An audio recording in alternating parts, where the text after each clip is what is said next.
Me vas dejando de lado.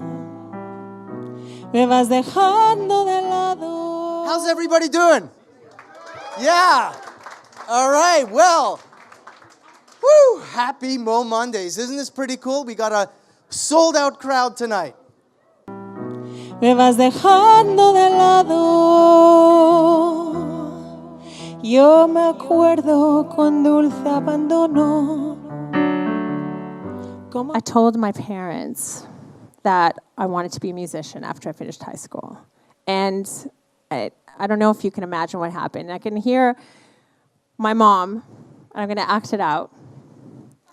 She goes, por Dios, absolutamente no. Vas a tener 50 años y vas a estar cantando en clubs, ni hablar.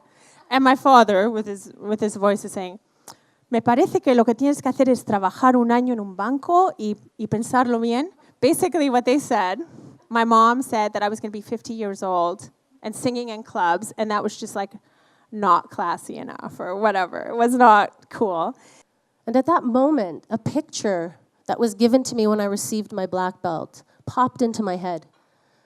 And it was of a female samurai, an Ona Bugeisha. And she was holding a samurai sword. She was as fierce as she was gentle, strong, confident, and grounded. And all of a sudden, I saw myself in that picture. I realized that I was an Ona Bugeisha. I was a black belt.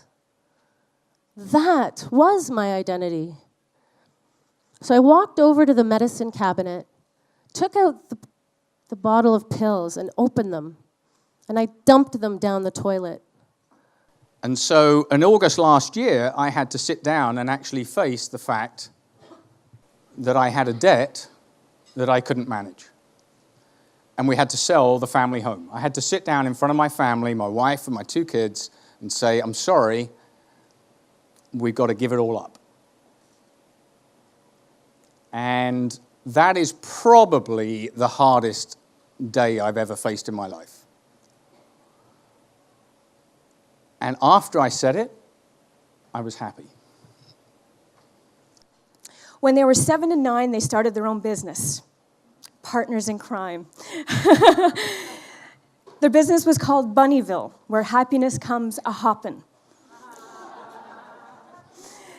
Now, 2 years ago, my youngest daughter, Caitlin, decided that she wanted to really focus on school. So what she ended up doing, she wanted to be out of the company because she wanted to have that focus. So we all sat down, and Ashley bought her sister out.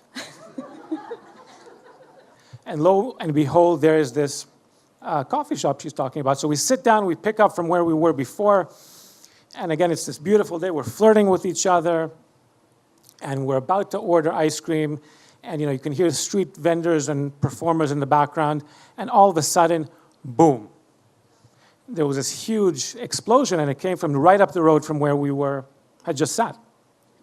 So we're looking at each other, we're stunned, we're in shock, we're trying to figure out, what's going on. And before we could do anything, there's a second explosion, which happens a little bit closer to where we're sitting. Now my brain, is starting to kick in, the soldier, the adrenaline. I realize something is wrong. But before we could do anything, there's a third explosion, and this third explosion is right next to us. Your eyes look angry. My eyes look angry. Your eyes look angry. My eyes look angry. Your eyes look angry. It's like 5 minutes of this. And the reason why is because as human beings, we put on a mask and you keep repeating till it becomes a pressure boiler and until you break through and really come from your truth. So you stop acting and you start being. It's actually really amazing. But we're doing this repetition thing. And after 5 minutes, I look at my teacher and I said, okay, I've had enough and I'm asserting my boundaries. I'm not doing this. All right, I want to get the speakers back up. Speakers, come on up. Yeah? Do you think they're worthy of another standing ovation? Yeah? Yes, maybe? All right. Come on. Y a pesar de pasar los años, el tiempo sigue congelado y la luna no se cae al mar al amanecer.